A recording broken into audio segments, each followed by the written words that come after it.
Hello students, welcome to इस class. आज की क्लास में हम लोग जानेंगे क्लास 10 फिजिक्स से अपनी जो सीरीज स्टार्ट होने वाली एमसीक्यू सीरीज उसके बारे में। तो आज की जो सबसे पहला जो पार्ट है इसमें मैं आपको बताऊंगा कुल 15 क्वेश्चंस, जिसमें से एक क्वेश्चन मैं आपके लिए दूंगा। क्वेश्चन नंबर जो 16 रहेगा वो आपके लिए मैं छोड़ करके जाऊंगा, उसको आपको सॉल्व करना है और उसके आंसर आपको कमेंट सेक्शन में बताने हैं। जो हमारी जो सीरीज चलने वाली है इसमें कुछ इस तरीके के जो क्वेश्चंस रहेंगे, 100 क्वेश्चन आपके हर चैप्टर से रहेंगे और उसमें मैं आपको कुछ क्वेश्चंस ऐसे भी बताऊंगा जो एक ही क्वेश्चन अलग अलग तरीके से जो पूछे जा सकते हैं। यानी क्वेश्चन एक रहेगा और उसको पूछने का जो फॉर्मेट रहेगा वो उसमें क्या रहेगी, थोड़ी बहुत चेंजेस रहेंगी। तो वैसे भी क्वेश्चन मैं आपके सामने लेकर के आऊंगा जिससे आपको पता चल सके कि एक ही क्वेश्चन किस तरीके से पूछा जा सकता है। और आपके एग्जाम में पूरा पूरा चांस है कि इसी के तरह आपके क्वेश्चंस आ सकते हैं। जब आप किसी भी चैप्टर से 100 क्वेश्चन को सॉल्व करेंगे तो बहुत कम चांस रह जाएगा कि आपके कोई क्वेश्चन मिस हो। बहुत हो सकता है एक दो क्वेश्चन आपके मिस हो सकते हैं और जो आपके न्यूमेरिकल रहेंगे उसमें थोड़ी थोड़ी वैल्यू चेंज रहेगी, वो तो आप उसको सॉल्व कर ले जाएंगे, उसमें कोई प्रॉब्लम आपको नहीं आएगी। ठीक है, तो आज का वीडियो हम लोग स्टार्ट करते हैं। आज के 15 क्वेश्चंस को आगे जानते हैं। और अगर कोई आपको जैसे इसमें लगता है कि वीडियो थोड़ी सी बड़ी हो गई या छोटी हो गई तो इसके लिए भी आप कमेंट करिएगा कि आगे जो हम लोग जो सीरीज लाएं उन क्वेश्चंस को कैसे करें। जैसे इस जो आज की वीडियो उसको मैंने 15 क्वेश्चंस पर रखा है, एक क्वेश्चन आपके लिए 16 वाला क्वेश्चन, और इसके बाद जो आए वो कैसे रहे, वो 50-50 के बेसिस पर रहेगी। 50 क्वेश्चंस तो उसकी टाइमिंग जो रहेगी वो बढ़ जाएगी। क्या आपको प्रॉब्लम है कि नहीं है, उसमें क्या टाइमिंग का कोई इशू है कि नहीं है, तो वो सारी बातें जो आप अपना कमेंट सेक्शन में बता दीजिएगा कि किस तरीके के टाइम फॉर्मेट में, किस तरीके के क्वेश्चन फॉर्मेट में अगली जो सीरीज है वो आए।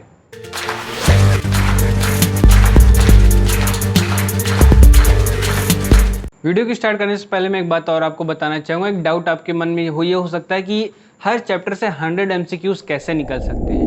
बिल्कुल निकल सकते हैं, आपके प्रीवियस ईयर पेपर से निकल सकते हैं, आपके एनसीईआरटी एग्जाम्पलर से निकल सकते हैं, एनसीईआरटी के इंटेक्स क्वेश्चन से और एनसीईआरटी की जो एक्सरसाइज है उससे और जो अदर बुक्स आती हैं उनसे।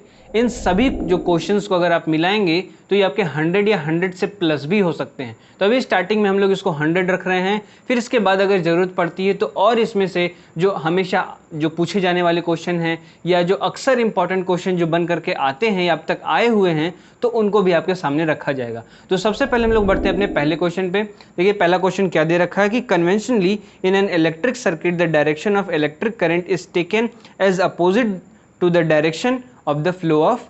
देखिए 4 ऑप्शन इसमें दे रखा है कि सबसे पहले देखिए क्वेश्चन क्या पूछा है। क्वेश्चन ये पूछा है कि जब इलेक्ट्रिक चार्ज जो है, जो इलेक्ट्रिक करंट है वो जब फ्लो कर रही है तो उसके अपोजिट में क्या, अपोजिट में जो कन्वेंशनली जो उसके अपोजिट में कौन सी चीज़ ऐसी है जो फ्लो कर रही है।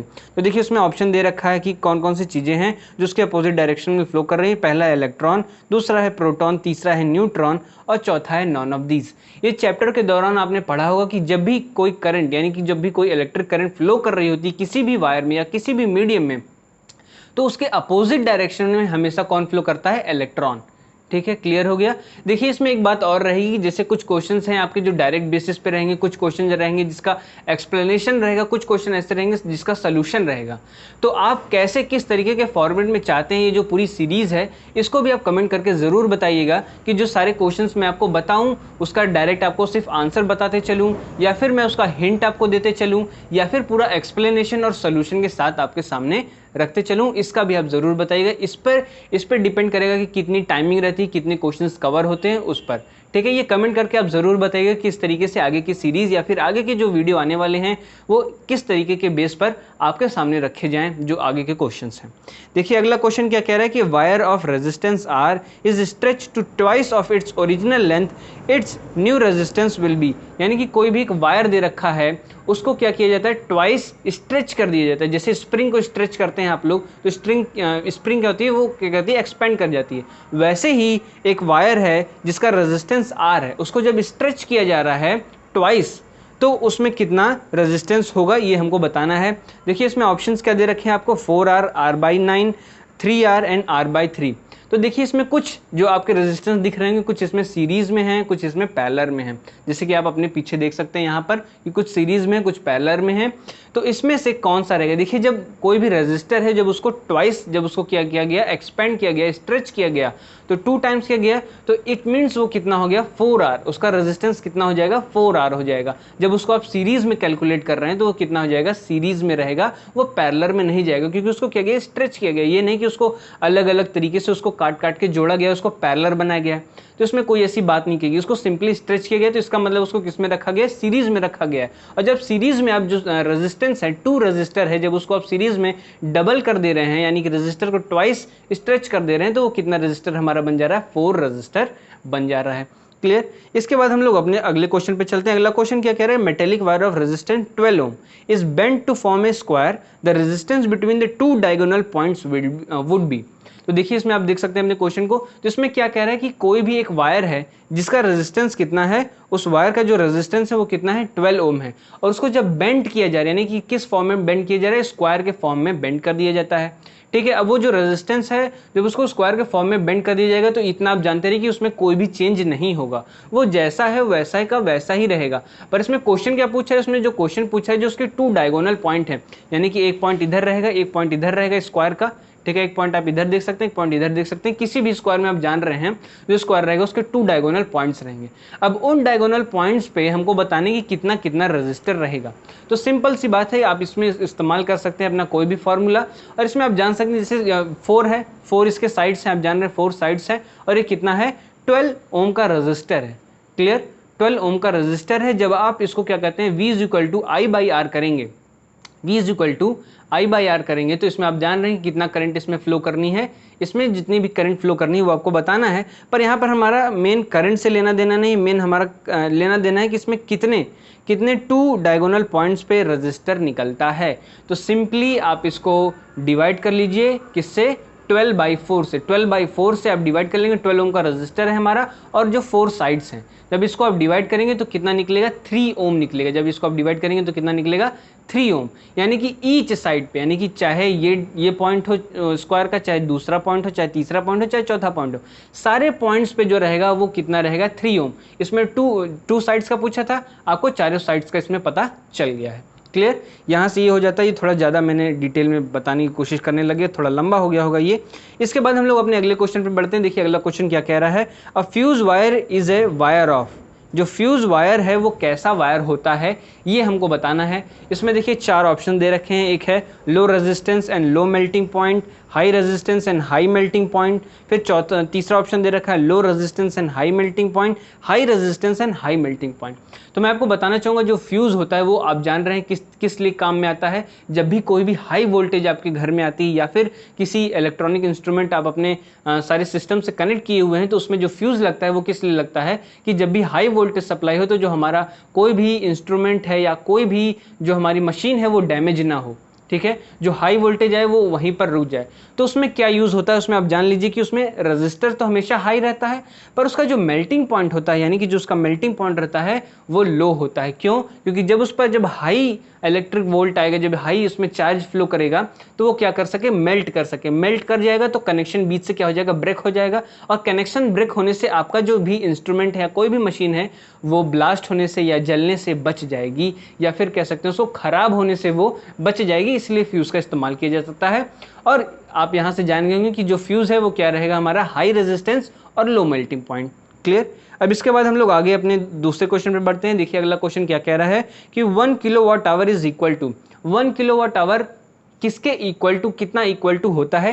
ये देखिए डायरेक्ट क्वेश्चन, ये आपको याद रखना पड़ेगा। इसके देखिए कुछ ऑप्शंस दे रखे हैं, अगर आपको याद होगा तो बहुत अच्छी बात है। पहला ऑप्शन दे रखा है 36 × 10⁵ जूल, दूसरा ऑप्शन दे रखा है 36 × 10⁻³ जूल, 36 × 10⁻⁵ जूल और 36 × 10⁻³ जूल। अगर आपको याद है तो बहुत अच्छी बात है, नहीं याद है तो मैं आपको बता दे रहा हूँ, उसका आंसर क्या रहेगा, 36 × 10⁵ जूल। ठीक है, ये आप याद रखिएगा, ये कई बार पूछा भी जा सकता है, और कई बार जब आप न्यूमेरिकल सॉल्व कर रहे हैं तो वहाँ पर भी 1 किलोवाट आवर का आपको वैल्यू वहाँ पर पुट करना पड़ेगा, जब आपको उसमें मल्टीप्लाई कर करके कोई दूसरी वैल्यू निकालनी होगी। क्लियर। इसके बाद हम लोग बढ़ते हैं अपने अगले क्वेश्चन पे। तो आइए हम लोग अगला क्वेश्चन देख लेते हैं। इस क्वेश्चन के लिए हमको बोर्ड की ज़रूरत है, तो हमने बोर्ड पर आ गए हम लोग। तो देखिए इसमें क्वेश्चन में क्या कह रहा है कि identify the current in which the electrical component has been properly connected. ऐसे आपको और भी कई क्वेश्चन आ सकते हैं, तो इस क्वेश्चन के बेसिस पे आपको और क्वेश्चंस को समझने में आसानी हो जाएगी। जो और भी आगे क्वेश्चंस आपके सामने भी रखे जाएंगे, एग्जाम्स में भी इस तरीके के क्वेश्चंस आपसे पूछे जा सकते हैं, क्योंकि बहुत बड़े बड़े न्यूमेरिकल्स नहीं दिए जा सकते। इसके बारे में आपको लास्ट में बताऊँगा उसका क्या कारण है। ठीक है। जिसमें देखिए सबसे पहला हम क्या दे रखा है, सबसे पहले ये डायग्राम दे रखा है और इसमें हमको बताना है कि जो इलेक्ट्रिकल कंपोनेंट है वो किस में प्रॉपरली कनेक्टेड है और क्यों प्रॉपरली हैं, क्यों प्रॉपरली नहीं है। क्लियर। इसके बाद इसमें आप देख सकते हैं सबसे पहला जो है इसमें आप देख रहे हैं कि यहाँ पर रेजिस्टेंस आर यहाँ पर कनेक्टेड है, ठीक है, कोई प्रॉब्लम नहीं है। यहाँ पर आपकी बैटरी कनेक्टेड है, इसमें भी कोई प्रॉब्लम नहीं है, क्योंकि आप देख रहे हैं कि जो बड़ा वाला जो साइन है, क्योंकि आप देख सकते हैं कि जिसमें जो बड़ा वाला साइन है वो पॉजिटिव शो कर रहा है, जो छोटा वाला साइन है वो निगेटिव शो कर रहा है, इसमें भी कोई प्रॉब्लम नहीं है। इसके बाद जो आपकी की है ये क्लोज है, इसमें भी कोई प्रॉब्लम नहीं है। इसके बाद हम लोग यहाँ पर आते हैं, ये देखिए यहाँ पर आपका जो वोल्ट मीटर लगा हुआ है। अच्छा, ये जो वोल्ट मीटर है इसमें थोड़ी सी प्रॉब्लम लग रही है, क्योंकि जो वोल्ट मीटर का जो रूल है, वोल्ट मीटर हमें हमेशा किस में कनेक्टेड होना चाहिए, हमारा वोल्ट मीटर पैरेलल कनेक्टेड होना चाहिए, ठीक है, सीरीज में नहीं। ये आप देख रहे हैं ये कैसे कनेक्टेड है, सीरीज में कनेक्टेड है, ठीक है। तो और चीज़ इसके बाद हम लोग बढ़ते हैं वोल्ट मीटर के बाद एमीटर पे। तो एमीटर जो है ये देख रहे हैं, एमीटर आपका ठीक है, इसका सही प्लेसमेंट है, क्योंकि एमीटर और वोल्ट मीटर में देखिए क्या रूल्स क्या होते हैं कि जो वोल्ट मीटर है वो हमेशा किस में होना चाहिए, पैरेलल में कनेक्टेड होना चाहिए। और उसके साथ साथ जैसे वोल्ट मीटर का जो निगेटिव पोर्शन है वो हमेशा किसके साथ होना चाहिए, अगर पॉजिटिव सेक्शन इधर है या फिर निगेटिव सेक्शन इधर है तो वो किसके साथ रहेगा, हमेशा निगेटिव के साथ। तो इसमें देख रहे हैं निगेटिव तो ठीक है, कोई प्रॉब्लम नहीं है, पर ये किस में नहीं है, पैरेलल में नहीं है। तो ये सिंपली यहाँ से क्या हो जाता है, हमारा गलत हो जाता है, ठीक है। इसके बाद हम लोग अपने अगले पर बढ़ते हैं। अगले में देखिए क्या दे रखा है, अगला भी हमारा देखिए पॉजिटिव का सही साइन शो हो रहा है, निगेटिव का भी सही साइन शो हो रहा है, कि देखिए पॉजिटिव वाला बड़ा और निगेटिव वाला छोटा बैटरी का शो कर रहा है। इसके बाद आपकी जो की है ये भी ठीक है, क्लोज की है, कोई दिक्कत नहीं है। इसके बाद देखिए यहाँ पे वोल्ट मीटर आपका लगा हुआ है, तो वोल्ट मीटर भी आप देखेंगे यहाँ पर क्या है, सीरीज में हो गया है, ठीक है, सीरीज में हो गया, पैरेलल नहीं हो। पैरेलल आपका बल्कि कौन सा रख दिया गया, एमीटर को रख दिया गया है। और इसमें देखिए एमीटर की जो प्लेसमेंट है वो भी एक तरीके से आप कह सकते हैं सही है, क्योंकि इसका जो पॉजिटिव टर्मिनल है वो बैटरी के पॉजिटिव टर्मिनल से कनेक्ट हो रहा है, कोई प्रॉब्लम नहीं है। और ये वोल्ट मीटर का भी नेगेटिव टर्मिनल बैटरी के नेगेटिव टर्मिनल से कनेक्ट हो रहा है, इसमें भी कोई प्रॉब्लम नहीं है। दिक्कत तब होती जब ये क्या होते, अपोजिट होते। पर प्रॉब्लम क्या आ रही है, ये किस में नहीं है, पैरेलल में कनेक्टेड नहीं है। तो इसका मतलब ये जो कनेक्शन है ये भी क्या हो जाता है, गलत हो जाता है। क्लियर। अब इसके बाद हम लोग आगे बढ़ते हैं। आगे का डायग्राम देखिए क्या है, आगे के डायग्राम में भी आपका रेजिस्टेंस कनेक्टेड है, कोई दिक्कत नहीं। बैटरी आपकी सेम ऐसे जैसे सब में कनेक्टेड थी वैसे कनेक्टेड है, कोई प्रॉब्लम नहीं। की भी आपकी कनेक्टेड है, कोई प्रॉब्लम नहीं। एमीटर जो आपका देखिए इस तरीके से कनेक्टेड है, इसका देखिए निगेटिव टर्मिनल आप मैच कर लीजिए, कोई दिक्कत नहीं, अभी भी सही है। अब इसके बाद हम लोग आगे देखिए वोल्ट मीटर जो आपका देखिए किस में कनेक्टेड है, पैरेलल में कनेक्टेड है। तो ये जो डायग्राम है वो आपको देखिए सही दिख रहा होगा, क्योंकि ये सही है, क्योंकि आप इसको जब चेक करेंगे तो आपको पता चलेगा इसका जो पॉजिटिव टर्मिनल है, ये जो पॉजिटिव टर्मिनल है ये पॉजिटिव से कनेक्टेड है, इसका जो नेगेटिव टर्मिनल है नेगेटिव से कनेक्टेड है। ये अपोजिट भी हो सकता था, ये अपोजिट होता अगर ये वोल्ट मीटर का नेगेटिव टर्मिनल इधर होता और पॉजिटिव टर्मिनल इधर होता, और बैटरी का नेगेटिव टर्मिनल इस तरफ और पॉजिटिव टर्मिनल इस तरफ होता, तो ये क्या हो जाता, तो भी सही होता। पर अगर इसमें से कोई भी चीज़ पलटेगी, अगर इधर निगेटिव हो गया और इधर पॉजिटिव हो गया, तो ये क्या हो जाएगा, फिर से गलत हो जाएगा। तो इस रूल को भी आपको ध्यान में रखना है, ठीक है। बस आपको ऊपर से नहीं देखना, जैसे अभी आप ऊपर से पूरे डायग्राम को अगर आप देखेंगे तो आपको इसमें एक चीज़ कॉमन दिखाई देगी, जो आपकी जो बैटरी है, ये जो सारी बैटरीज आप देख रहे हैं, आपका जो आर रेजिस्टेंस है वो क्या है, सब में एक जैसा है, सब में पूरा एक ही प्रोसेस फॉलो किया गया है। पर कहीं ना कहीं थोड़ी थोड़ी जो चेंजेस हैं उसी को आप पकड़ेंगे और वहीं से आपका मार्क्स बन जाएगा। क्लियर। ये जो डायग्राम है पूरी तरीके से डायग्राम ये सही है। क्लियर। अब इसके बाद देख लेते हैं इस डायग्राम में क्या गड़बड़ी है, इसको क्या फॉल्ट है इसमें, ठीक है।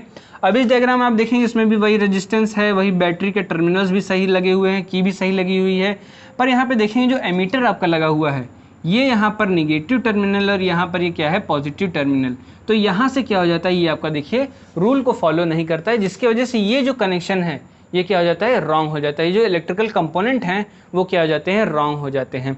और वोल्ट मीटर भी देखेंगे, वोल्ट मीटर भी आपका पैरेलल में है, पॉजिटिव है, ये तो सही है, पर यहाँ पर क्या हो जाती है, फॉल्ट हो जाती है। क्लियर। तो ये डायग्राम मैं उम्मीद करता हूँ आपको अच्छे से समझ में आ गया होगा, और इससे रिलेटेड और भी जो क्वेश्चन आपके पूछे जाएंगे तो इन रूल्स के बेसिस पे और इन सारे जो पॉइंट्स के बेसिस पे आप वहाँ पर आसानी से सॉल्व कर पाएंगे, कौन सा इलेक्ट्रिकल कंपोनेंट कैसे कनेक्ट हो रहा है, सही है कि नहीं सही है। क्लियर। अब इसके बाद हम लोग बढ़ते हैं अपने नेक्स्ट क्वेश्चन पे। 10 identical wire which having a resistance of 1 ohm are connected in parallel, the combination will have a resistance of. तो देखिए 10 आइडेंटिकल वायर हैं, उसको किस में कनेक्ट किया गया, इसको आपको ध्यान देना पड़ेगा, पैरेलल में।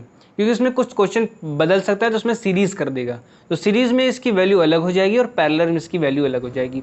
तो देखिए इसमें हमसे क्या पूछा है, पैरेलल में जब भी 10 आइडेंटिकल वायर हैं तो इस तरीके से आप देखेंगे इसमें एक एक करके कैसे रहेंगे, पैरेलल में कनेक्टेड रहेंगे।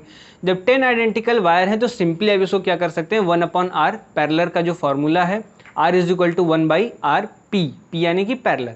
तो इसमें आप लोग देखेंगे कि क्या है हमारा 1/10 यानी कि 10 टाइम्स हैं वो, तो 1/10 और फिर जब 10 जब ऊपर जाएगा तो आप जान रहे हैं वो क्या हो जाएगा 0.1, तो इसका सिंपल से आपका सामने आपका आंसर आ जाएगा 0.1 ओम। तो देखिए इसमें आपको ऑप्शंस क्या क्या दे रखे थे, 10 ओम, 1 ओम, 0.1 और 0.001 ओम। तो आप जान चुके हैं इसका आंसर क्या है 0.1 ओम, इसका क्या रहेगा कॉम्बिनेशन ऑफ रेजिस्टेंस। क्लियर। अब इसके बाद हम लोग बढ़ते हैं अपने नेक्स्ट क्वेश्चन पे।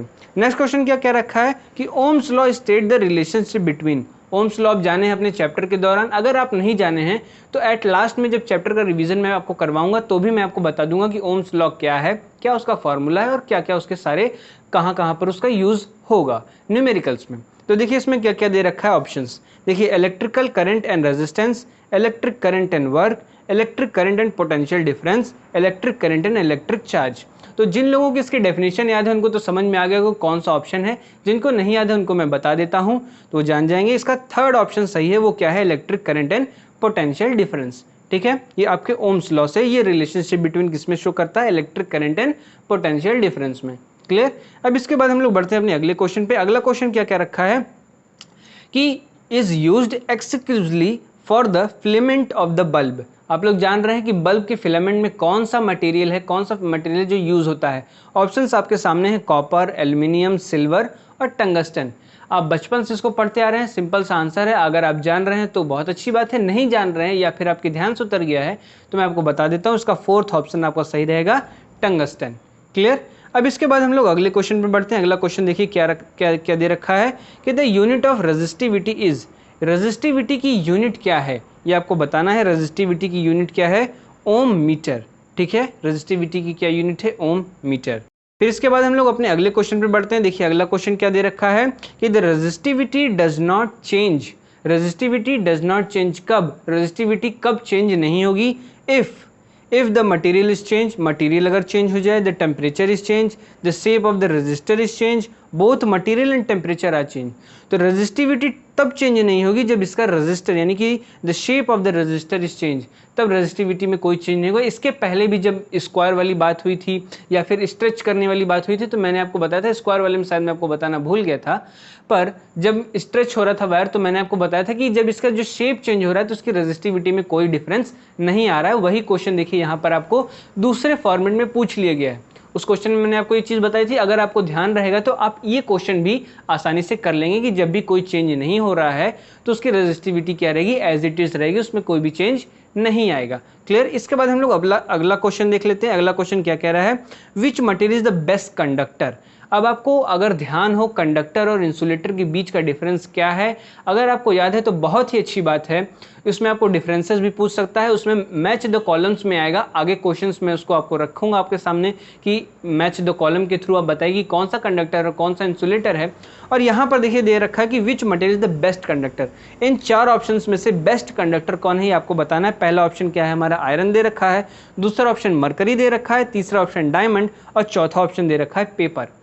तो इसमें अगर आपको मैं बताऊं तो इसमें देखिए आयरन भी क्या है आपका, क्या है, कंडक्टर है, पर आपको बेस्ट बताना है। मरकरी भी क्या है आपका, कंडक्टर है, पर इसमें देखिए जो चौथा ऑप्शन दे रखा है वो दे रखा है डायमंड और तीसरा ऑप्शन दे रखा है डायमंड और चौथा ऑप्शन दे रखा है पेपर। तो जो डायमंड है जो पेपर है वो क्या आपका इंसुलेटर है। ठीक है, इंसुलेटर और कंडक्टर के बीच में जब आप डिफरेंस अच्छे से जानते रहेंगे तो आपको प्रॉब्लम नहीं क्रिएट होगी कंडक्टर और इंसुलेटर के बीच में। ठीक है, तो हमारा जो सबसे बेस्ट जो है वो सबसे बेस्ट कौन सा है, हमारा आयरन है, क्योंकि जो उसकी रेजिस्टिविटी है वो 10 इंटू 10 की पावर माइनस ओम मीटर है, -8 ओम मीटर है। और जो आपकी जो मरकरी है वो कितनी है, वो 94 इंटू 10 की पावर -8 ओम मीटर है। तो जो इसकी जो आयरन की जो रेजिस्टिविटी है वो कम है किसके कंपैरिजन में, मरकरी के। मरकरी भी आपका कंडक्टर है पर मरकरी की रेजिस्टिविटी के कंपैरिजन में जो आयरन की रेजिस्टिविटी वो क्या है, कम है। इसलिए बेस्ट कंडक्टर का अवार्ड किसको जाता है अभी इस क्वेश्चन के लिए, आयरन को। क्लियर। इसके बाद ये दोनों आप जानते रहिए कि डायमंड और पेपर क्या है, कंडक्टर। अब देखिए पेपर में भी दो चीज़ें आती हैं।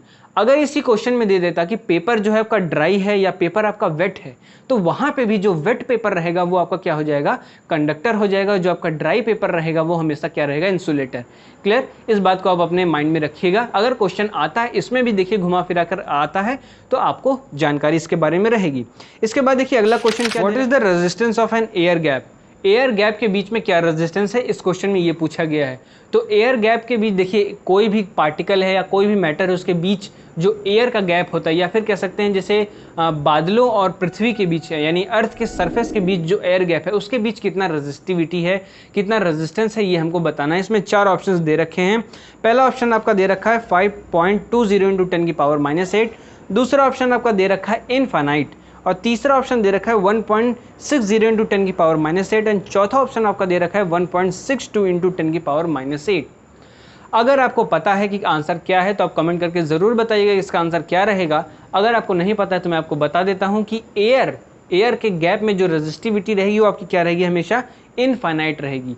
उसमें कभी भी कोई इस तरीके की वैल्यू नहीं, उसमें काफ़ी बड़ा स्पेस रहता है। आप जान ही रहे हैं कि एयर में काफ़ी बड़ा स्पेस रहता है, जिसकी वजह से उसकी रेजिस्टिविटी इनफाइनाइट रहेगी। क्लियर। अब इसके बाद हम लोग बढ़ते हैं अपने नेक्स्ट क्वेश्चन पे। तो आइए अपने अगले क्वेश्चन को देख लेते हैं।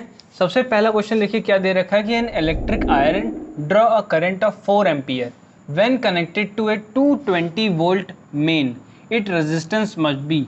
इसका रेजिस्टेंस हमको बताना है। फॉर्मूला अगर आपको याद हो तो बहुत अच्छी बात है। फॉर्मूला क्या है हमारा, V = IR। अब इसमें इस फॉर्मूले को आप देखिए और इस क्वेश्चन को आप देखिए कि क्या क्या चीज़ें इसमें दे रखी है और क्या क्या चीज़ें इसमें हमसे पूछी गई हैं। तो जो V वोल्ट है वो आप देख रहे हैं यहाँ पर दे रखा है, जो हमारा कितना है, कितनी वोल्ट की सप्लाई हो रही है, 220 वोल्ट की सप्लाई हो रही है। जो इलेक्ट्रिक करंट है वो कितनी पास हो रही है, यानी कि कितना करंट इसमें पास हो रहा है, वो कितना पास हो रहा है, 4 एम्पियर का करंट पास हो रहा है। और पूछा क्या जा रहा है हमसे, रेजिस्टेंस पूछा जा रहा है। तो सिंपली हम लोग इस सारी वैल्यूज़ को इस फॉर्मूले में रखेंगे और यहाँ से इसका आंसर निकालेंगे। तो V वोल्ट आप देख सकते हैं कितना है हमारा, 220 है। जब हमको R निकालना है तो हम लोग क्या रखेंगे, V/R, V/I = क्या हो जाएगा हमारा, R हो जाएगा। और V हमारा कितना दे रखा है, 220 दे रखा है, और I की वैल्यू कितनी है, 4। इसको जब आप इससे काटेंगे तो 2 से काट लीजिए, आराम से कट जाएगा, 110 हो जाएगा, फिर 21 और ये 555। Clear, simple. R की वैल्यू आपकी कितनी आ गई, R रेजिस्टेंस = कितना हो गया, 55 ओम। जैसे कि मैं आपको हमेशा बताते आया हूँ कि जब भी कोई आप निकालिए तो उसकी क्या रखिए, हमेशा SI यूनिट रखिए। पर जब आपके MCQs पेपर रहेंगे तो उसमें आपको कोई भी ऐसा कैलकुलेशन शो करने की ज़रूरत नहीं है। पर अगर आपके दिमाग में रहेगा तो जब फाइनल पेपर जो आपको देना रहेगा वहाँ पर आप इसको रखेंगे। नहीं तो जब ध्यान में नहीं रहेगा, जब आपकी आदत नहीं रहेगी तो आप मेन पेपर में भी नहीं लिखेंगे, जल्दीबाजी में भी भूल जाएंगे, तो वहाँ पर प्रॉब्लम हो सकती है। तो R की वैल्यू हमारी आ चुकी है। ऑप्शन सब आप मैच कर लीजिए। ऑप्शन आपका 1000 ओम, 55 ओम, 44 और 33। सिंपली हमारा आंसर क्या हो जाएगा, सेकंड ऑप्शन हो जाएगा 55 ओम। क्लियर। अब इसके बाद हम लोग अपने दूसरे क्वेश्चन पर बढ़ते हैं। दूसरा क्वेश्चन देखिए क्या दे रखा है कि an electric iron of resistance 20 ओम, एक इलेक्ट्रिक आयरन का रेजिस्टेंस कितना है, 20 ओम है, takes a current of 5 ampere. कितना करंट लेता है, 5 एम्पियर का करंट लेता है। कैलकुलेट करना है the heat developed in 30 seconds. अब देखिए क्वेश्चन कुछ इसी की तरीके से है, पर इसमें क्या पूछ लिया गया हमसे, हीट डेवलप 30 सेकंड्स में हीट कितना डेवलप होता है, ये हमको इसमें बताना है। तो इसका फॉर्मूला अगर आपको याद है तो बहुत अच्छी बात है, नहीं याद है तो मैं आपको बता देता हूँ कि जब हीट डेवलप आपसे पूछा जाएगा तो आपको क्या फॉर्मूला यहाँ पर रखना है। आप देख सकते हैं कि इलेक्ट्रिक आयन है जिसका रेजिस्टेंस कितना है, 20 ओम है, करंट कितना ले रहा है, 5 एम्पियर है, और हीट डेवलप हमको बताना है 30 सेकेंड्स में। इसका सिंपल सा फॉर्मूला क्या है, that is H = I² RT। T क्या है हमारा टाइम है, I क्या है करंट है जितनी की सप्लाई हो रही है, और R क्या है हमारा रेजिस्टेंस है। और आप देखेंगे इस फॉर्मूले में जो जो चीज़ें हमको रखनी है वो यहाँ पर क्वेश्चन में दे रखी है। क्लियर। अगर जो चीज़ नहीं दे रखी होगी हमको यहाँ इस फॉर्मूले का यूज़ करके निकालना होगा। क्लियर। जैसे अगर यहाँ पे करंट I नहीं दे रखा होता और I की जगह हमको V दे रखा रहता और R दे रखा रहता, जैसे R यहाँ पर दे रखा हुआ है, ठीक है, और V दिया होता तो हमको I यहाँ पर निकालना पड़ता है। क्लियर। इस चीज़ को आपको ध्यान में रहेगा तो आपको आसानी होगी। जैसे इसी क्वेश्चन को उस फॉर्मेट में भी रखा जा सकता था, मैं आपको बताते चला हूँ जिससे आपको प्रॉब्लम ना आए। अब यहाँ पर देखिए I हमारा दे रखा, I कितना दे रखा है, 5 एम्पियर I दे रखा है, तो इसको हम लोग क्या लिख लेंगे, 5 × 5 लिख लेंगे। आर रेजिस्टेंस हमारा कितना दे रखा है, 20 ओम दे रखा है, जिसको हम लोग इंटू कितना रख लेंगे, 20 ओम। ठीक है, आपके सामने रख लेता हूँ 20 ओम। और फिर टी टाइम दे रखा है, टी टाइम कितना है, 30 सेकेंड्स। अब ऑल को आप मल्टीप्लाई कर लीजिए, 5 5 25 आपका हो जाएगा, 2 3 6 हो जाएगा, इंटू 6 और कितना हो जाएगा, 0 0। सिंपल। 6 25 कितना हो जाएगा, 150 हो जाएगा, और ये डबल ज़ीरो इसके यहाँ पर आकर के लग जाएंगे। ये कितना हो गया, 15,000 जूल। याद रखिएगा कितना हो जाएगा हमारा, जूल हो गया, क्योंकि क्या है, ये हीट है। हीट हमेशा किस में रहती है, जूल के फॉर्मेट में रहती है। और जब आप यहाँ पर अपने ऑप्शंस देखेंगे तो यहाँ पे दे रखा है 12 के, 15 के, 30 के एंड 48 के। तो के का मतलब आप जान रहे हैं, के का मतलब क्या होता है, 1000 होता है। तो सिंपली आपका आंसर, इसको आप लोग क्या कह सकते हैं कि 15 के जूल। ठीक है, तो यहाँ से जब आपका 15 के आ गया तो ये आपका ऑप्शन कौन सा हो गया, बी ऑप्शन आपका सही हो गया। क्लियर। अगर कोई भी डाउट होगा तो आप नीचे कमेंट सेक्शन में ज़रूर पूछेगा। सभी डाउट्स को क्लियर जल्द से जल्द करने की कोशिश की जाएगी। थोड़ा बहुत टाइम लग सकता है, पर सभी कमेंट्स के रिप्लाई आपको मिलेंगे। क्लियर। तो ये लास्ट क्वेश्चन को हम लोग देख लेते हैं, जो क्वेश्चन मैं आपके लिए लेकर के आया हूँ। इस क्वेश्चन का आंसर आपको देना है, कमेंट सेक्शन में बताना है और क्वेश्चन को सॉल्व करना है। तो देखिए, इस क्वेश्चन को दो फॉर्मेट में पूछा जा सकता है। पहला फॉर्मेट क्या है, पहला फॉर्मेट दे रखा है इसमें, यह battery of 9 volt is connected in series with resistor of 0.2, 0.3, 0.4, 0.5 and 12 ohm. How much current flow through the resistor. इसमें आपको बताना है कितना करंट फ्लो करेगा थ्रू रजिस्टर के। और ये जो सारे रेजिस्टेंस जो रजिस्टर कनेक्टेड हैं ये आपको दे रखे हैं। ठीक है, तो पहला फॉर्मेट ये होगा कि आपको इस तरीके से रिटर्न फॉर्मेट में दे सकता है, और ये 4 ऑप्शन आपके सामने रखे जा सकते हैं, जो कि 4 ऑप्शन आपके लिए है। इसमें से एक ऑप्शन सही है, जो कि आपको कमेंट सेक्शन में बताना है कि कौन सा ऑप्शन सही है।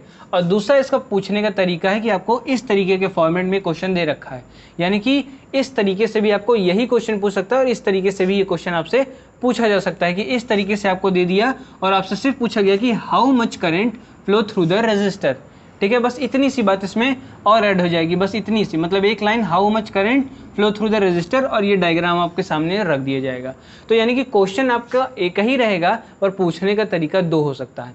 आप जानते रहेंगे तो आपको प्रॉब्लम नहीं आएगी, नहीं तो फिर आप सोचने लग जाएंगे कि इसमें ये है, इसमें ये है, इस तरीके का क्वेश्चन, हम सारे क्वेश्चन ऐसे करते आ रहे थे, ऐसा क्वेश्चन नहीं किए थे। तो आप जानते रहेंगे कि ऐसा ही क्वेश्चन इस तरीके के फॉर्मेट में और ऐसा ही क्वेश्चन इस तरीके के फॉर्मेट में पूछा जा सकता है, तो आप आसानी से सॉल्व कर सकेंगे। आपको ज़्यादा सोचना या फिर ज़्यादा दिमाग लगाना नहीं पड़ेगा। और जो मैं आपको बात बताने वाला था कि बड़े क्वेश्चंस, बड़े न्यूमेरिकल आपको क्यों नहीं दिए जाएंगे, उसका कारण ये है कि आपके जो सारे MCQs बेस्ड रहेंगे और आपको टाइम भी उसी तरीके से आपको दिया जाएगा, तो उस बीच में आपसे बड़े बड़े न्यूमेरिकल सॉल्व नहीं कराए जाएंगे। पर आपको सॉल्व करना है। मैं कुछ सीरीज़ के लास्ट में आपको कुछ बड़े बड़े न्यूमेरिकल जो रहेंगे उसको भी मैं आपको सिखा दूंगा, क्योंकि आपके फर्दर क्लासेस में वो हेल्प करेंगे। आज तो आपके हेल्प नहीं करेंगे, क्योंकि जो हाफ ईयरली के बाद फिर आपका उसके आगे का सिलेबस नहीं पूछा जाएगा। पर जब आप आगे 11th में जाएंगे, 12th में जाएंगे, तो वहाँ पर आपसे जब पूछा जाएगा, जब आपके इलेक्ट्रिसिटी बेस पर जो क्वेश्चंस आपके रहेंगे, जिसमें रजिस्टर्स रहेंगे, पैरेलल, सीरीज, कैपेसिटर्स रहेंगे, वहाँ पे पैरेलल, सीरीज, तो वहाँ पर जो आपको न्यूमेरिकल सॉल्व करना रहेगा, तो इसी प्लेटफॉर्म पर, इसी बेस्ड पर वहाँ पे भी आपसे क्वेश्चन पूछे जाएंगे। तो आप जानते रहेंगे तो आपको ईजी रहेगा। तो वो भी क्वेश्चन मैं आपको लास्ट में बता दूंगा जब ये सीरीज एंड हो रही होगी तब। ठीक है, अगर इसमें आपको कोई भी डाउट होता है तो आप कमेंट करके ज़रूर पूछिएगा। पूरा ट्राई किया जाएगा कि आपके कमेंट का रिप्लाई किया जाए। थोड़ी बहुत देर हो सकती है, पर आपके कमेंट का रिप्लाई आपको मिल जाएगा। इस वीडियो का कोई भी पार्ट अगर आपको पसंद आया तो इस वीडियो को लाइक करिएगा, अपने फ्रेंड्स के साथ शेयर करिएगा। जिनको भी इस वीडियो की ज़रूरत हो, जिनको भी इस वीडियो को काम लगता हो कि नहीं MCQ सीरीज़ ज्वाइन कर लेनी चाहिए, ये आपको काफ़ी हेल्पफुल रहेगी। फिजिक्स के सेक्शन से रिलेटेड सारे चैप्टर के सीरीज़ आपको धीरे धीरे प्रोवाइड होते जाएंगे। जो बात मैंने स्टार्टिंग में बताई थी उसको आप ध्यान रखिएगा कि किस तरीके की आगे सीरीज रहे, क्वेश्चन, टाइमिंग और क्या पैटर्न रहे, कि हिंट दिया जाए, कि पूरा एक्सप्लेनेशन दिया जाए, सोल्यूशन प्रोवाइड किया जाए, ये सारी चीज़ें। ठीक है, वो कमेंट सेक्शन में आप हमें बताइएगा। Thank you.